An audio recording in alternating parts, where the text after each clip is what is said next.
So mga panalo, magandang umaga, magkakabit tayo ngayon ng swing arm ito sa ating Sniper 125. So ito nga pala yung napili nating swing arm na ikabit dyan.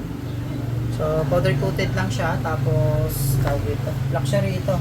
So ito nga pala yung stock natin swing arm, tatanggalin na natin. Let's go, pakusin na natin.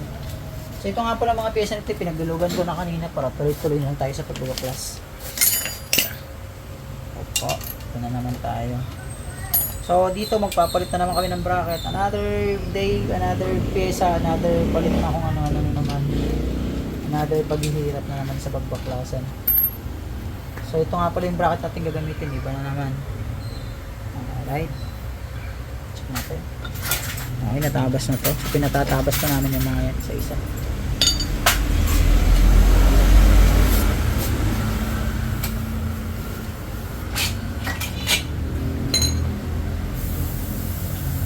Wow. So palit bracket si R1. So ibang klase nga pala ito. Ito na bubunot. Wala kang pahuli yung bunot nito.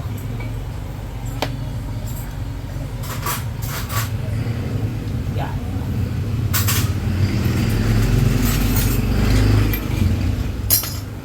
So naman tayo.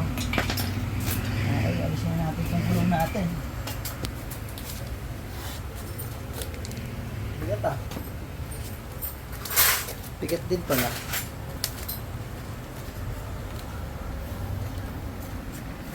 Tanggal na natin axle. Tigas ang axle na mga toto.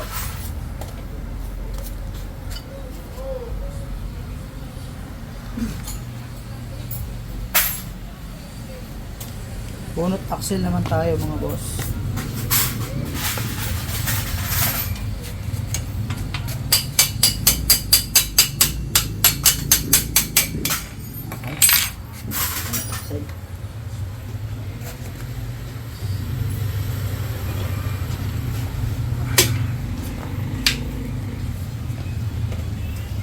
Wala na axle na rin kapag may mamang Carla. So dito naman tayo sa pinakang axle dito sa shock. Okay, ito na, bubunutin natin. Sayang kung singaw na ito eh, bago pa to kaya inatag din natin dito.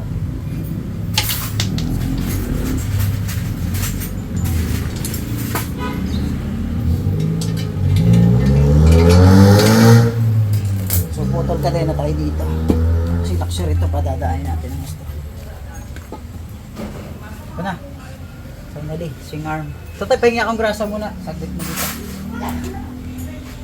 So yung swing arm natin, wala pa yung panlagay dito. So, order na tayo online. So ito nga pala swing arm natin, second hand lang. Hindi yung brand new, no? Dati ng grasa mga boss.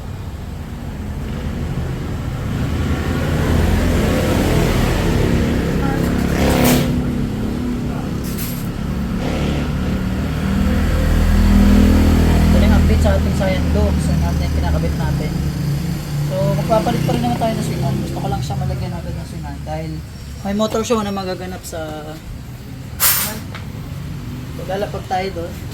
So kailangan medyo kapagpalit tayo ng pyesa para naman hindi tayo napapaya sa lalapagan natin. So mamaya natin kabit yung kalina na bypass na natin. Dito na tayo agad sa swing arm. So ganito paglalagay niyan, hindi yan nakabaliktad. Okay. Aray ka. Saan na yung ano?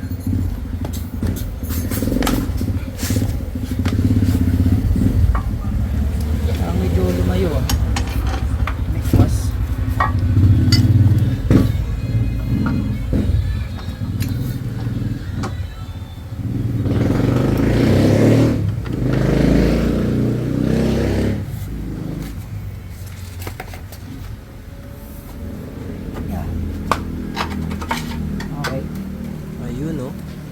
Isantak natin si ma'am. So pansamantala ilagay natin muna ito. Kasi papalitan ko pa ito ng GR5 din. Yan. So pansamantala muna. GR5 din natin. May nakabong na doon sa gilid. So yung shock natin, di na natin alisin muna ito. So pili muna tayo. Saka na tayo magdidibaso. Okay. Yan, nakatayo na yung signal niya. So nag-iba na naman yung motor natin, itsura. So umot daw siya na.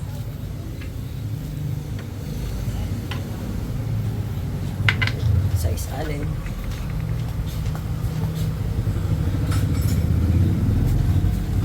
Bulok na naman, bulok.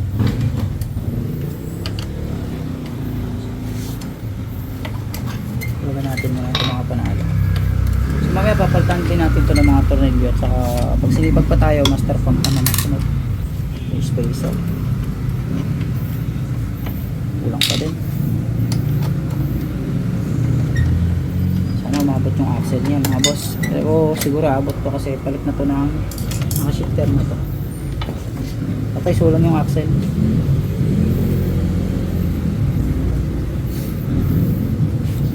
Ito.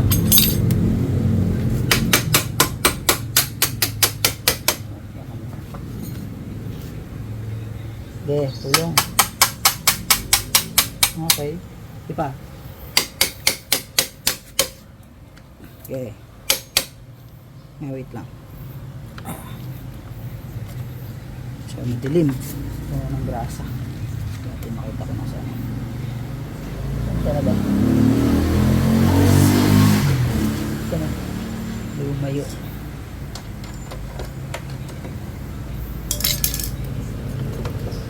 Okay. Ba. Isa pa.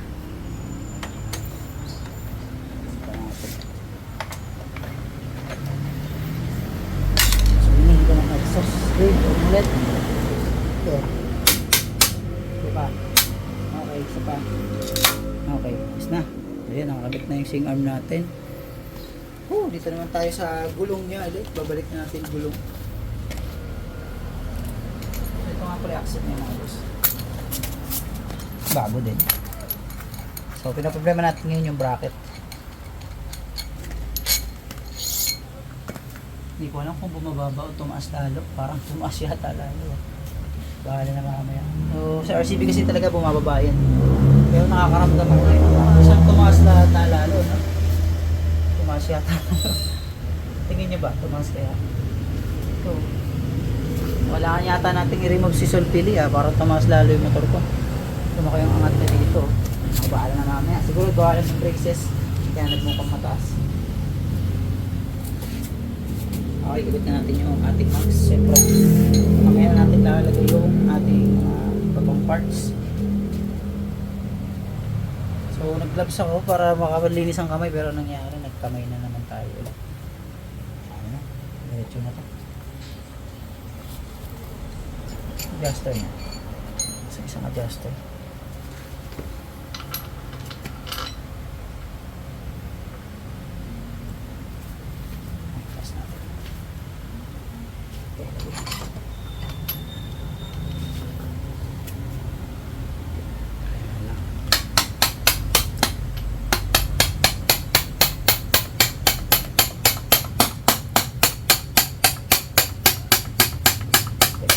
At ganun ang kunat.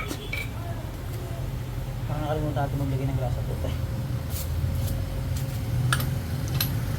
Ay, grabe to. Good.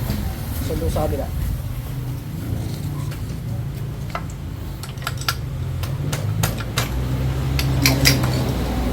Ay, diba? Yan yung grasa natin. Diba? Kung lagyan natin grasa, pumasok na ang takwa. Ganun. Ito naman ang pinakamalupit. Stainless siya. So, yan. Okay. Pwede na adjuster mo. Sige na pala. Ayos na, sige. Bukas pa na siya. Yeah, yun, lumusok bigla. Lumubay din, ano. So, kabit natin yung bracket. Testing natin kung ano mangyayari sa mga bracket na to. Sana wala na siyang spacer. Okay, diretso tatay. Dahan lang. Okay. Diba? Diba? Okay. Okay, diba? Sige pa. Sige pa. Okay. Dito na yung ating ano. So, di natin alam kung maglalagay ba tayo ng spacer pa or washer. Ito na adjuster niya mga boss. Panatan natin ang GR5 yung ating bolts dyan. Okay. So, sana sentro. Ayan, may tusok sa'yo. Bali, ito tanggalin mo. Itong bolts na to, gagamitin natin. Ito po. Okay, mga panalo, hindi natin alam kung makakapasok ba ito ng maayos dito. Or mag-extension tayo to nung ilalagay namin ni Kuya. O maghahabol na naman tayo sa washer. Anyway, dito na tayo dumako. Pinaka-inaasam-asam natin na kung magpipit pa talaga siya ng dire-diretso.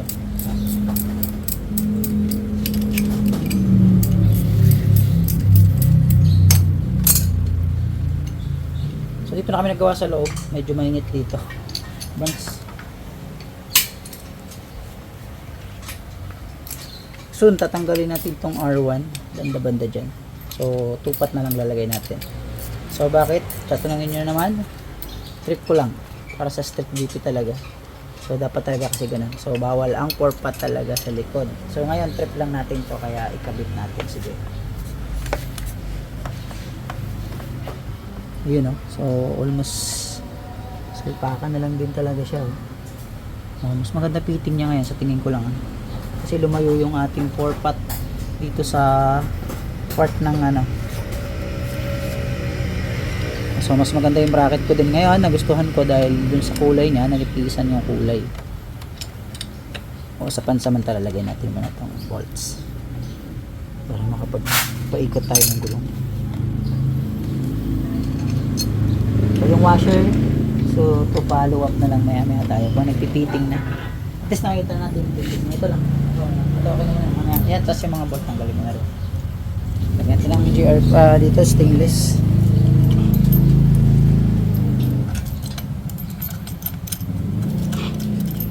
Oh, naging all black lahat. Nabawasan yung silver. Yun, medyo maganda yung ano niya, pwestuhan. So dito I think hindi na natin kailangan mag-extension. So gaya na lang ng naging conversion natin na maglalagay tayo ng washer. So makikita ko na kaagad na konting-konti lang yung magiging ano natin dito, trabaho natin. So ito iaabang lang natin to. Hindi natin alam kung saan siya mapapalagay, sa loob ba or sa labas. Pero pag nakuha natin yung magandang pre-wheel sa gulong, yun na yan. At least yung pantay din yung pwesto ng adjuster natin. So yung isa kong singar powder coat ko. Ito hindi ko na nilagay yung pinakang powder coated na mas gusto ko yung kulay na to para maiba naman, may pambasag tayo sa black. Ito pala yung kasama niyang nut. So may lock nut siya, no? So ito na yung ating installation ng swing arm. Ating hindi pa tapos. Magpipittings pa tayo. So ano ba yung pagpipittings? Kailangan ma-pre-wheel natin siya. Ayan, nasobra.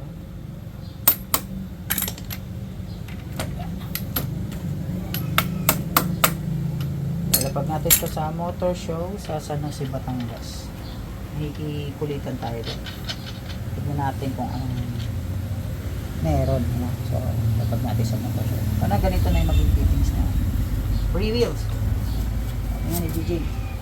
So, I think bumaba. Kasi lumapit yung kamao ko dito eh. So tama-tama lang pala yung 205 na sa Rupili. So magda-down siya ng konti sa likod. So hindi na siya ganun kataas. Problema natin dito is yung ating FF series na RCV front shock. So hindi natin alam kung magiging tutingala ba siya or malalaman natin mamaya siguro pag nakuha natin sa machine shop. Shout out pala sa machiner ko, si Rodel Machine Shop. Sa lahat ng magpapa-machine shop dito sa around Batangas. At gustong dumayo, magpa-replace ng kung ano-ano at magpa-fabricate ng mga kung ano-ano din. Puntahan nyo lang yung Rodel Machine Shop na nasa Antipolo del Sur yan. Sa likod lang ng Petron. Dito lang yan sa may unahan ng Battle. Sa mga panalo, halos nakabit na natin yung swing arm natin. At to be continue tayo maya maya. No? So ikakabit lang natin yung chain at saka magpipiting tayo na mas maayos. Sa mga panalo, nakikabit na natin yung swing arm. At hindi ko na pinakita sa inyo kung pinagagawa natin dito. As usual, ganun pa rin. May tatlong washer pa rin dito. Tapos hindi na tayo nag-extension dito. So kung gusto nyo yung walang washer dito, mag-extension na lang kayo dito. Bibili kayo ng extension sa rotor disc. So ito na pala ating luxury crankcase. Ay, crankcase baga. Luxury swing arm. So yan, tinanggal din natin yung center stand kasi tumatama dito sa swing arm. So naikabit na natin siya mga boss. At yan, nagdagdag tayo mga bolts. Marami-rami tayong nailagay na tornilyo. Pati sa harapan. So na pala yung update sa ating cyan blue. So ito na siya mga bossing. Medyo pumupogi na ng konti. Yan. So ito na yung looks niya. Medyo napaparami na yung GR5 natin. So ito yung swing arm natin. So kaya natin tinanggal yung center stand. Tumatama dito. Yan, medyo nagasgas nga ng konti. Kakakabit pa lang, gasgas na kagad. So yun na mga panalo. Maraming salamat. Ito na swing arm natin.